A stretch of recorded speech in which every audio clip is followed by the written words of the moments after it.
that we met, I could tell by your smile. You hadn't been with a good girl like me in a while. Yeah, you were impressed, couldn't leave me alone. Text me every time that you pick up the phone. Hello. We are here in Jasper National Park, Maligne Lake.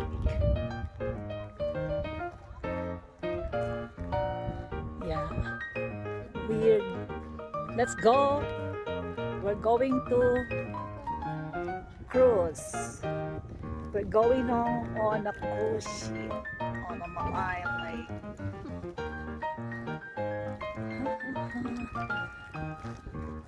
I think we need to register. Hindi na? May ticket ka na ba? Instructions.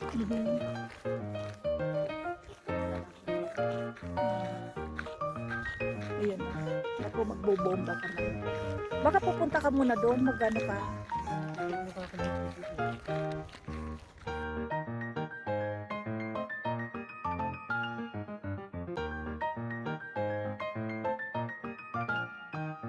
Chosen an absolutely stellar day and time of the day to come out to us, because these are some of the best views that we've had all week. So give a high five or a hug to the person that did your booking today. There you guys go. Yeah, the smoke's been pretty bad, so you guys are pretty lucky that we've had a bit of wet weather to clear it up. So during this 90 minutes, we do tour you down about 35 minutes to that location, Spirit Island, where we dock this boat, and we stop for 15 minutes. You're allowed to disembark the vessel, you go take some nice photos, and take in some pretty stellar views. When it's time to get back, we'll blast the horn, get you back on the boat that we're on right now, and just be a glacial river. And then there's a massive rock slide that occurred about 12,000 years ago at the north end, allowing for what was once that glacial stream to pool up into this massive lake, and that occurred about 12,000 years ago. So we are a very deep lake. The deepest point of Maligne Lake is 97 meters. I'm more of a visual learner myself, so I'll give you a frame of reference here for that size or depth. If anyone here has been to the Big Ben Clock Tower in London or the Statue of Liberty, you can probably submerge either of those monuments with a few meters to spare. Yeah, totally. But on average, this lake's probably more like 50 meters in depth. And we went, including in July and August, I've had to shovel the docks and shovel snow off these boats every month of the summer. And it is quite the journey, but to get up here, but it's definitely worth the views. That wildlife setting, that was quite special. We don't claim to be a wildlife tour, we are a scenic tour, so yeah, that was special. So like I said, yeah, I have to agree with those of you that believe that the lake freezes over in the winter time. It most certainly does. Tip to tip, shore to shore, this lake freezes a meter thick. So it's a very, very frigid place in the winter. We get a lot of questions about people wanting to skate here in the wintertime. And I say, we actually don't see very many people doing this, because you would have to seriously love shoveling just as much as you love skating. Yeah, because there's a few meters of ice or snow on top of that. Maandar ba yan lang? Send mo na lang sa akin. We're also in big time avalanche country. So we get a lot of crazy people that come out here in the wintertime. Well, actually not a lot. There's 100,000 people here in the wintertime or the summertime easily, but you won't see more than 100 people really access this bow time. There's a guy that used to be a fishing guide here, and he has the golden ski in the backcountry and summit a mountain every month of the year. And the one mountain that he chose one year was Mount Charlton right here. So it was a winter trip that he decided to come out, ski to the top of that. This guy is absolutely nuts. He is an avalanche technician. He also holds the solo record for summiting Mount Robson, the largest peak in the Rockies. Highway to summit the highway, 21 hours. Absolutely berserk. But as you can see, there's a lot of tree rings in the trees on the sides of the mountains, and this is due to avalanches. that comes down with great force and force the way through all the trees, knocking them out. Well, he decided he was going to summit that mountain in January, about 6 years ago. And he cross-country skied across the lake with one other person when it was frozen, camped out at the base, and began his ascent at 3 o'clock in the morning.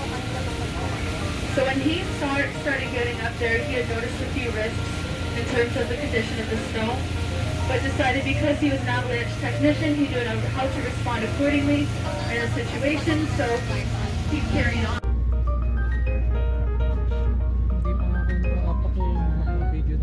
Let's see. Nice. Ano? Let's go.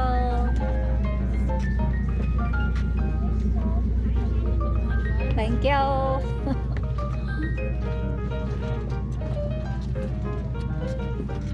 I'll see you tomorrow now.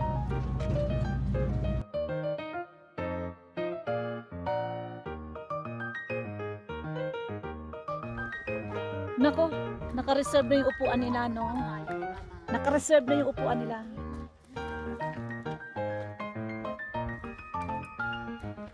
Mamaya yung naupuan natin, iba na naman.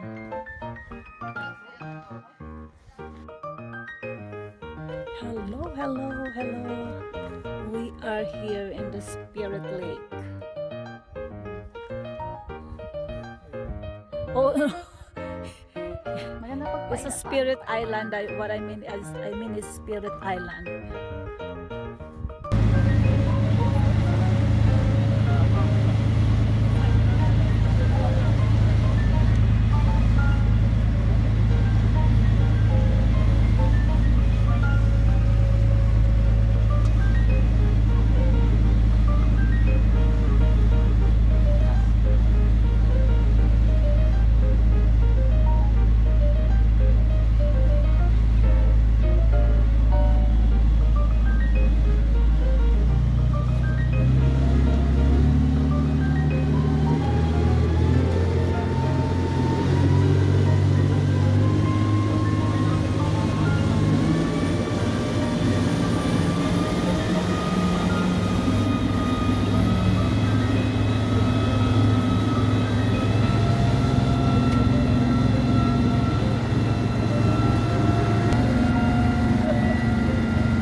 everybody. We just got a radio from our base. There happen to be two people. Parang iba yung kulay ng ano. Ah? Ganun ba? Kaya iba yung kulay.